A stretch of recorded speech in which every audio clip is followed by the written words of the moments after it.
All right, guys, welcome back to the Everything College Football podcast. Today, we're going to be breaking down my predictions for the 2021 college football season.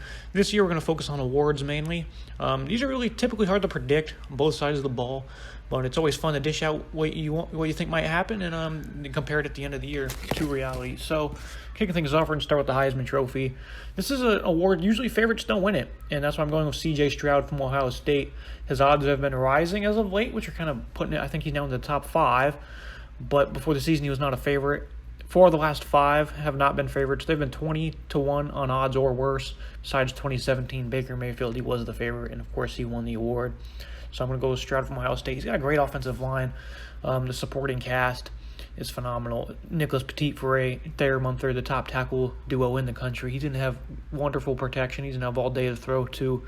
A dynamite receiving core led by Garrett Wilson, Chris Olave. Incredible depth, too. Julian Fleming, Marvin Harrison Jr., one of those freshmen is going to step up. Emeka Egbuka. These guys are just loaded, all facets of the game. Jeremy Ruckert as well, touchdown machine.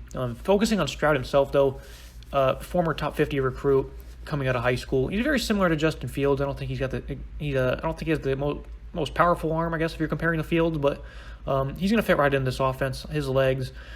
He's going to make plays with his legs. He's going to make plays with his arm. His only carry last year was a 52-yarder to the house against Michigan State. So the kid can play ball. He showed off what he can do with his arm, though, in the spring game. Fit right into the offense, made plays, what was asked of him. I think as the year goes on, he starts to blossom. He's going to start making more plays downfield. Overall, I think he's going to have a phenomenal year. A small comparison of Justin Fields, rather. It's too early to say he's going to be the next first rounder, but I think Stroud, the play style, it's very similar. The supporting cast is there. I think he's going to have a big-time season for a great football team. The finalists, I just talked about favorites not winning it, but I'm also here saying the next 3 finalists these are the favorites for the award. DJ Ungole, Spencer Rattler, Sam Howell. These guys are going to have phenomenal years.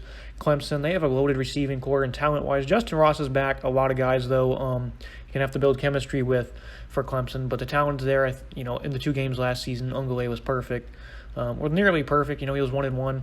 If you go watch that Notre Dame game, he led his first road start came in South Bend. He led them back when they were down in the second half. He carried that offense. They didn't run the ball for more than 40 yards in that game, and he led them back. Perfect. The first play of overtime, perfect strike, set him up for a touchdown. This kid can play ball. Over the course of the year, you're really going to see his talent shine. Spencer Rattler, another guy who has a loaded receiving core. This offense of Lincoln Riley, highly productive. Rattler, he's going to have a lot of yards. He progressed very well last season down the stretch.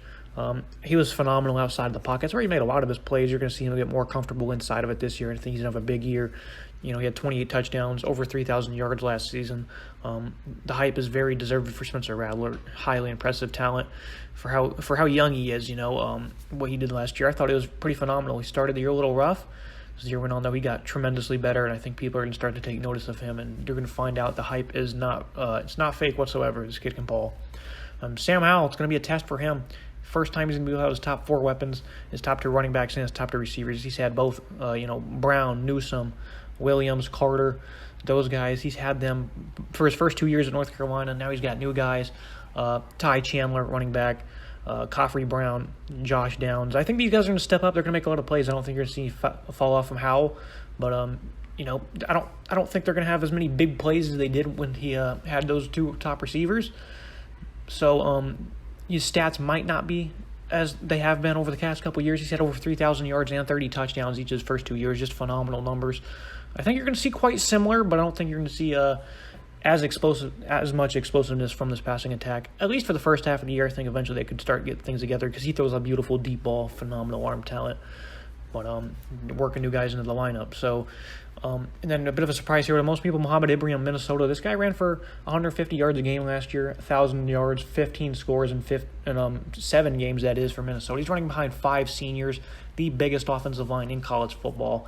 Led by right tackle Daniel Fati, 6'9", 400 pounds. The guy's a massive human being. I think he's going to have a big-time season. I think he's going to load up a stat sheet.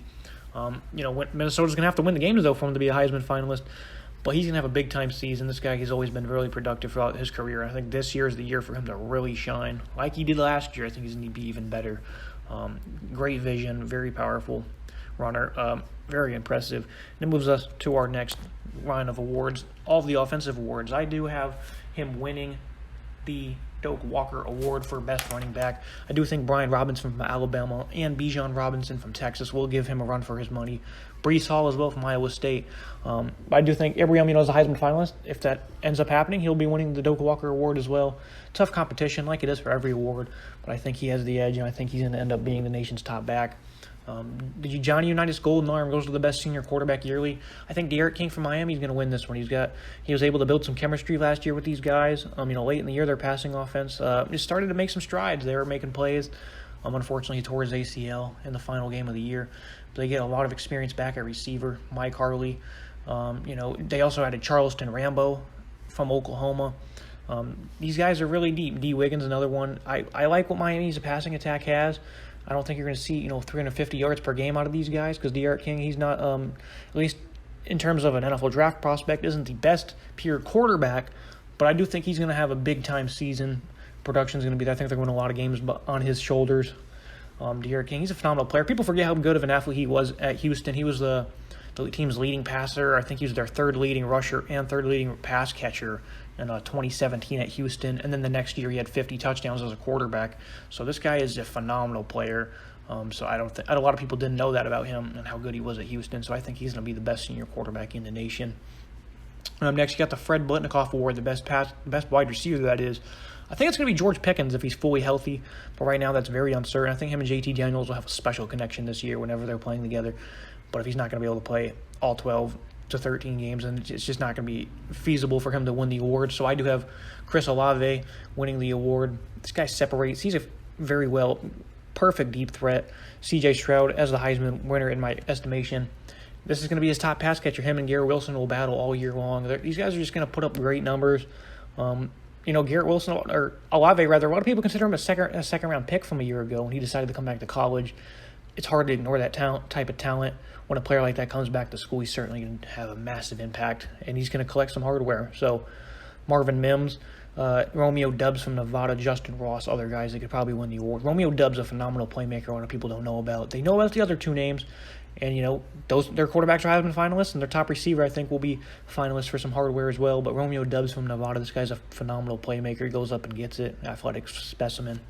It's a name if you don't know, you will learn as the season goes on. The John Mackey Award, nation's top tight end. I think Jalen Weidemeyer from Texas A&M will have this one. Like a lot of other guys who are going to battle for him for the award, moving first down, very big, very athletic. He was very reliable for them a season ago when Haynes King, a new quarterback, he's going to be looking his way very often. I think you could see him, he had great production a season ago, but I think you could see that go up. I think you could possibly see him in the 800 to 1,000-yard mark. Just a big-time playmaker for A&M. As a former highly rated recruit, he certainly lives up to the bill. Isaiah Likely from Coastal Carolina. This guy, he's a tight end, but he's a wide receiver. If you've seen Jaleel Billingsley at Alabama, these guys are very similar in terms of stature and play style. You can stick him really anywhere with his size. He's a great vertical threat. Big fan of Isaiah Likely. Don't sleep on the Chanticleers either. And if you don't know who Likely is, go watch some Coastal Carolina football. He's a top end playmaker for them. And then Charlie Kolar from Iowa State. This guy does a lot as a blocker, a pass catcher, a red zone threat. Put him out wide. He can run a slant, score for you. Pick up a first down as well anywhere. You can really line him up anywhere and he's making an impact. So it's going to be him or Weidemeyer. I feel kind of bad not picking Kolar to win the award.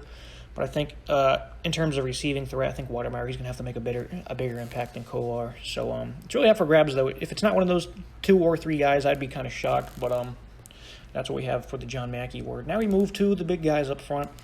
Outland Trophy, Best Interior Lineman. This can go to a defensive lineman as well, but I think Tyler Linderbaum, he was a finalist for the Remington Trophy last year.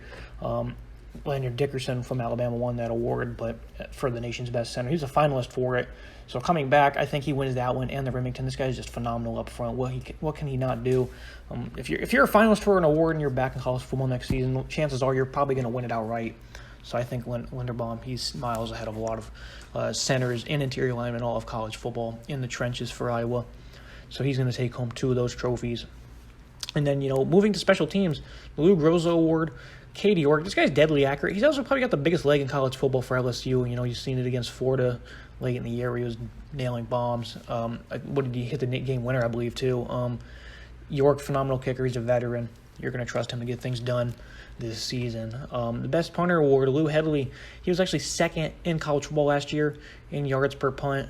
That number was 43 yards per punt in 2019. Went up to about 47 or 48 last season. Lou Hedley. Miami had phenomenal special teams last year, and they returned half of that in Lou Hedley. So I think he will win the Ray Guy Award for nation's best punter. Moving to the defensive side of the ball. The Benderek and Nagurski Award given annually to the best defensive player in college football. I think Kayvon Thibodeau from Oregon, he's going to have this one knocked up. This guy, you just watch the Pac-12 title game, his length, his size, explosiveness, the bend off the edge. This guy is just phenomenal, complete game record against the run and against the pass off the edge. I think KT, in his third year, you're really going to see him blossom and shine big time. He could potentially be a Heisman Trophy finalist. I just think he's going to have a big year. I think you can see him approach double-digit sacks. I don't know if he'll have a Chase Young type impact, but you remember the hype Chase Young had going into his final season, very similar to what KT's getting right now, and Chase Young absolutely delivered.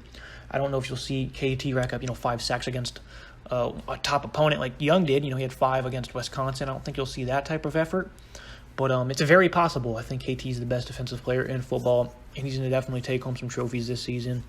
So Kayvon Thibodeau. I also have him taking the Ted Hendricks Award for the best defensive end. I'm sure they still do this award. They didn't do it last year, but they've done it every year other than 2020. I haven't heard otherwise, so I'm going to assume the award given annually to the best defensive end will go to KT as well.